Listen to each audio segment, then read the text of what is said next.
Okay, so it turns out that the case surrounding the so-called Team Bunnies, which is a NewJeans quote-unquote fan collective, has taken a notable turn 3 months after their fundraising activities became the subject of a criminal investigation.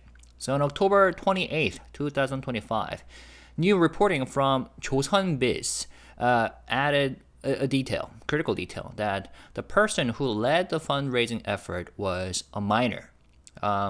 Prosecutors, acknowledging that the law had indeed been violated, decided not to pursue criminal charges. Instead, the case was referred to the Seoul Family Court's Juvenile Division for protective measures rather than punishment.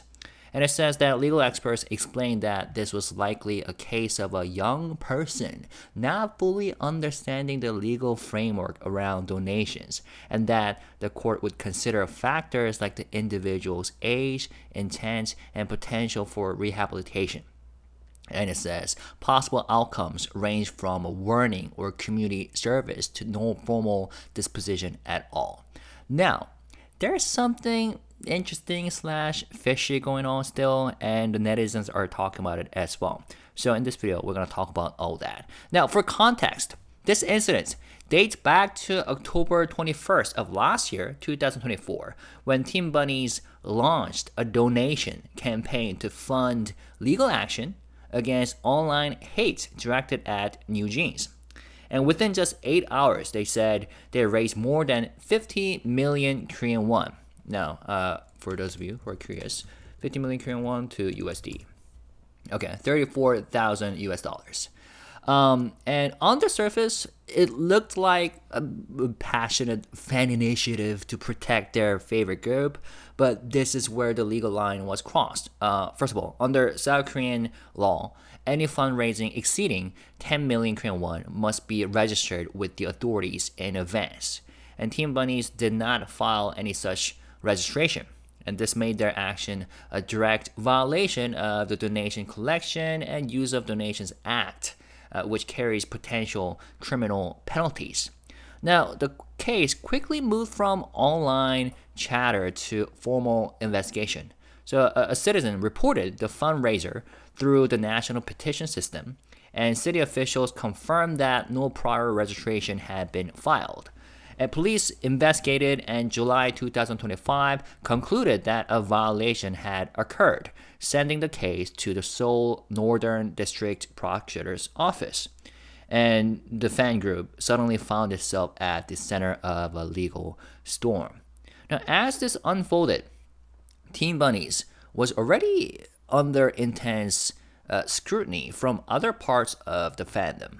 So though they presented themselves as this collective of professionals supporting NewJeans, their activities often went beyond defending the group against online hate.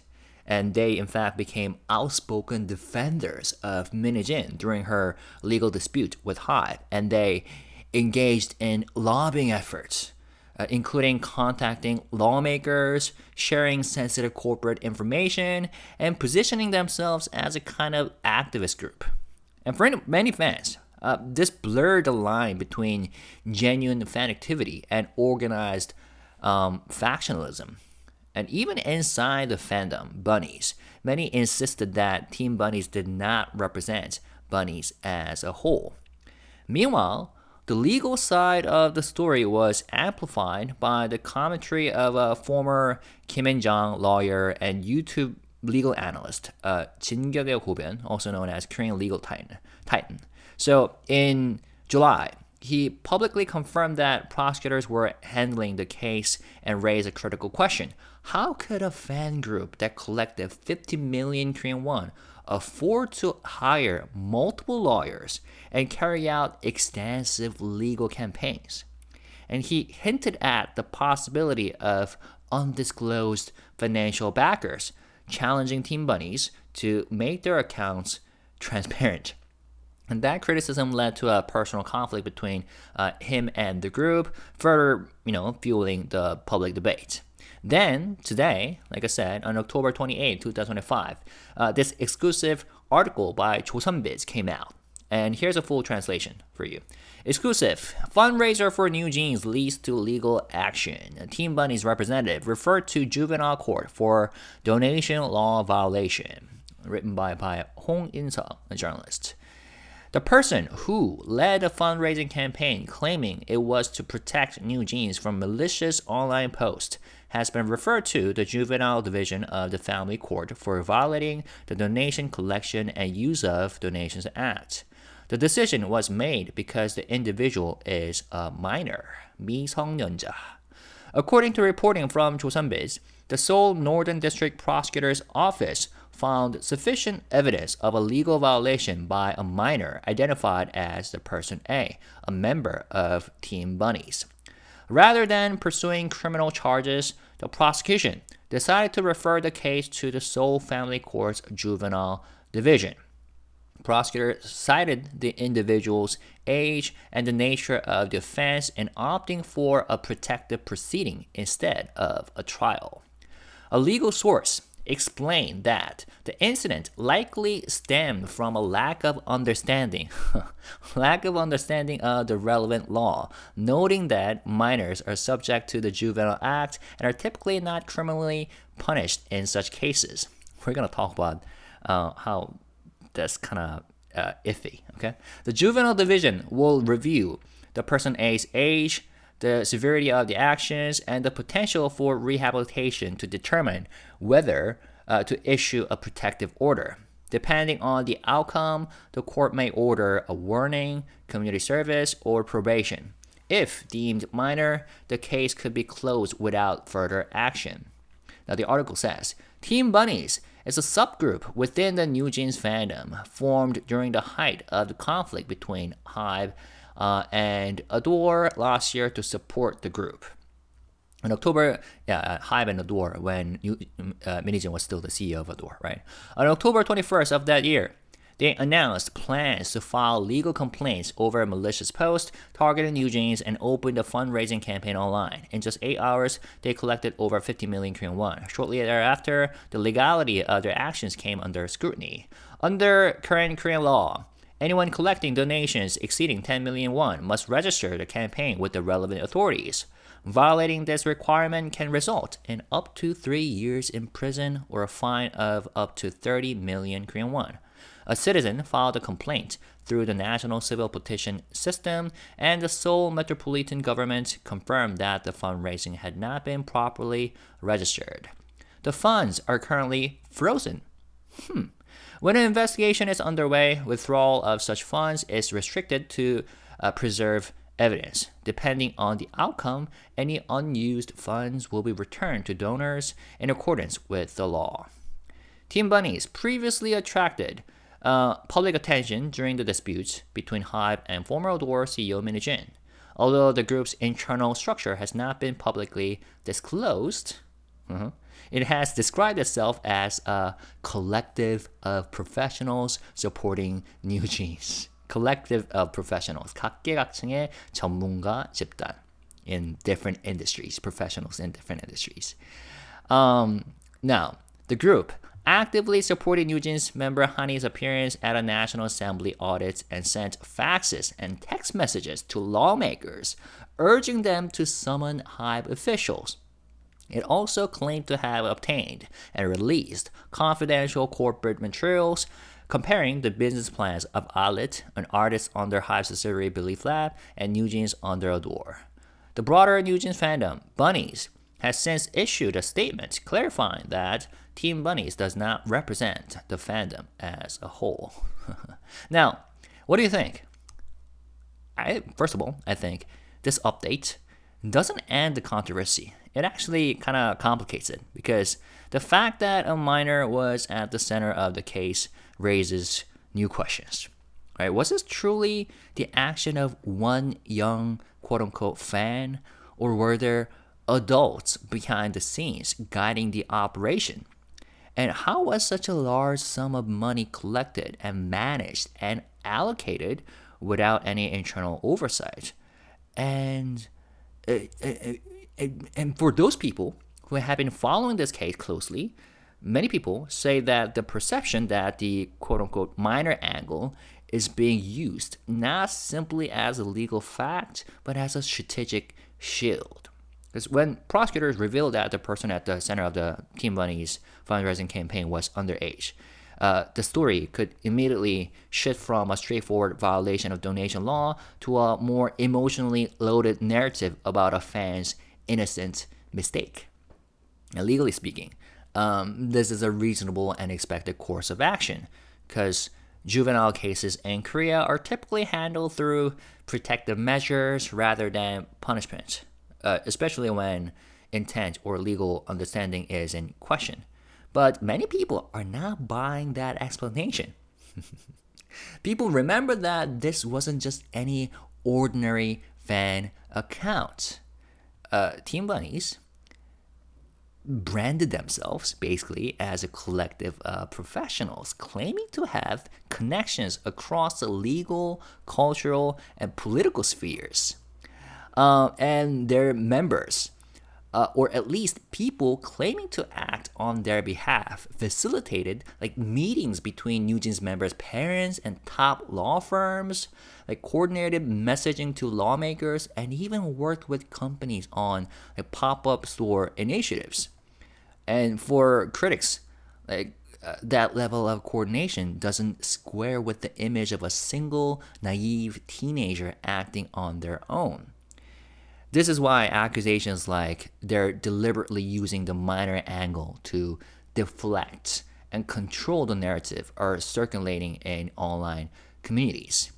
And some people go even further, suggesting that the legal framing may be an intentional PR move by those with more power behind the scenes.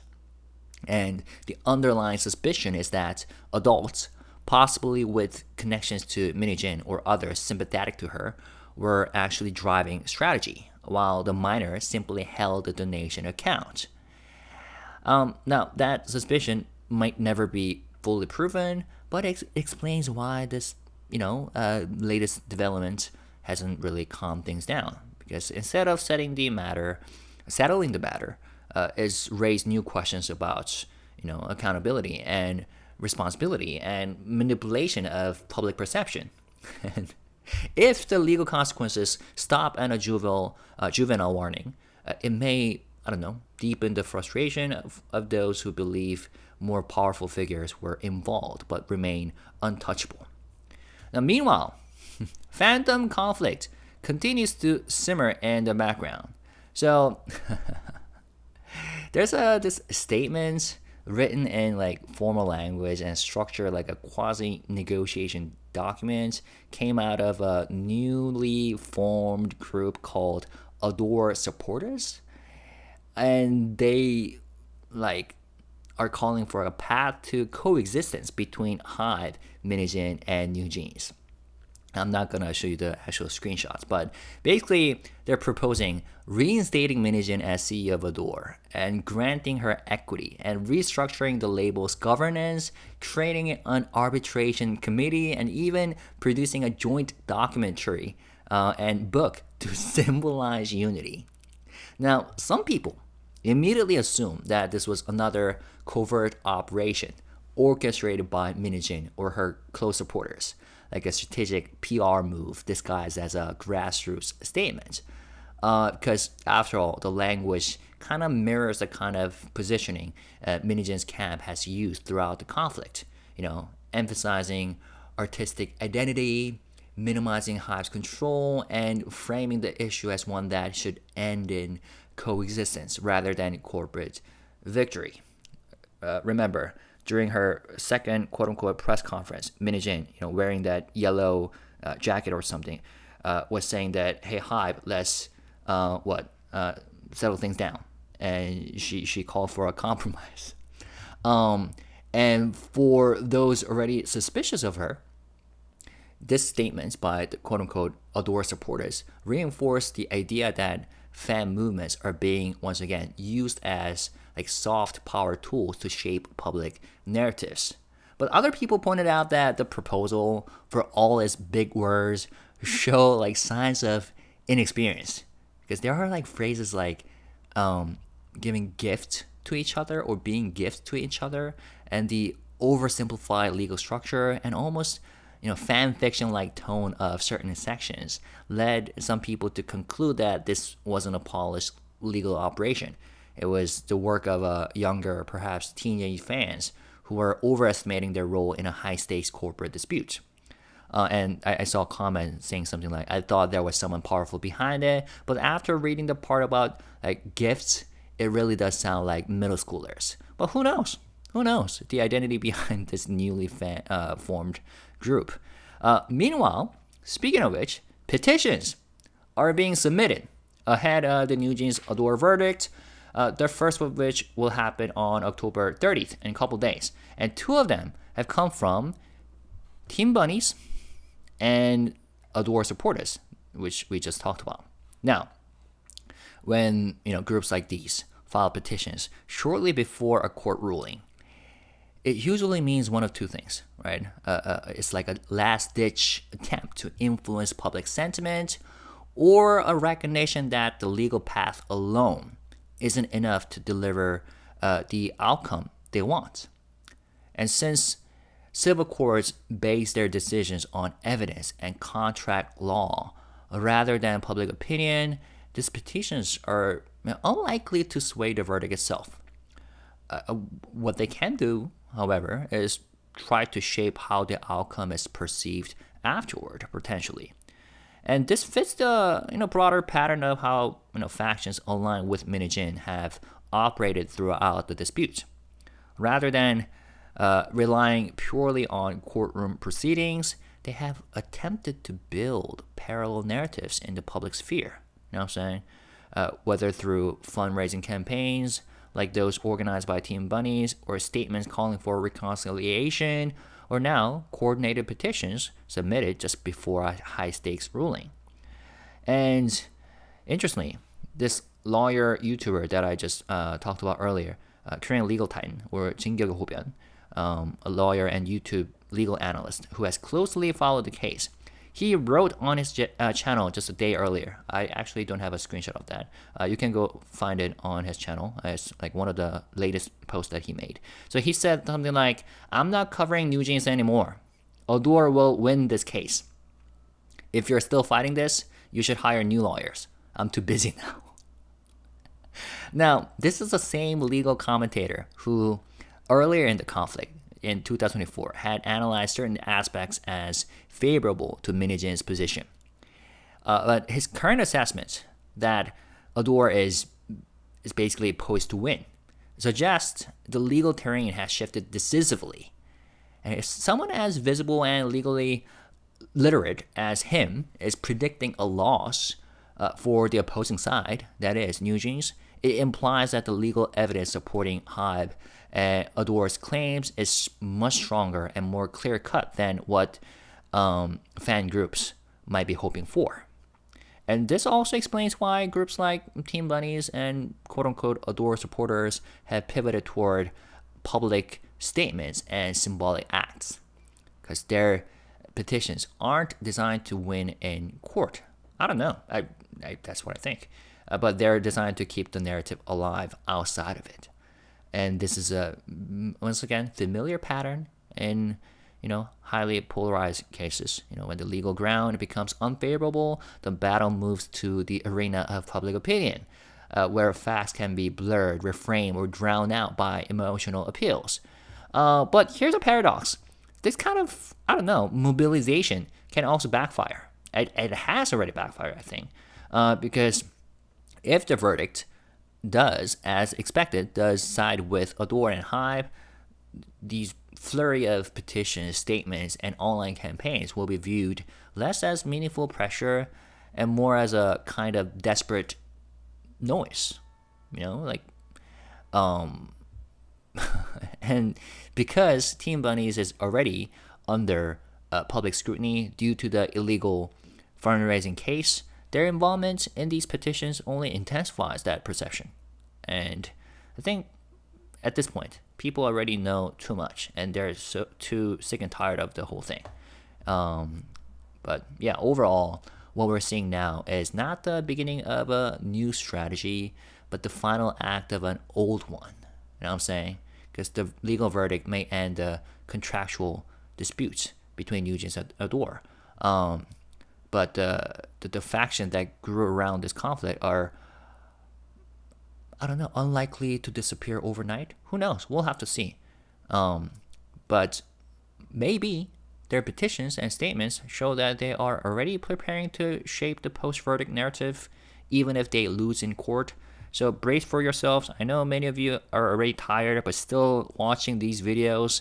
And that's the whole reason I'm making these videos, because I know there's a demand for it. And I know many of you are still interested in this case. But just make sure that, in case that this becomes lengthened and, the case still goes on, brace yourself and try not to get too stressed out by it and too tired, to feel not too fatigued by it. You know what I'm saying?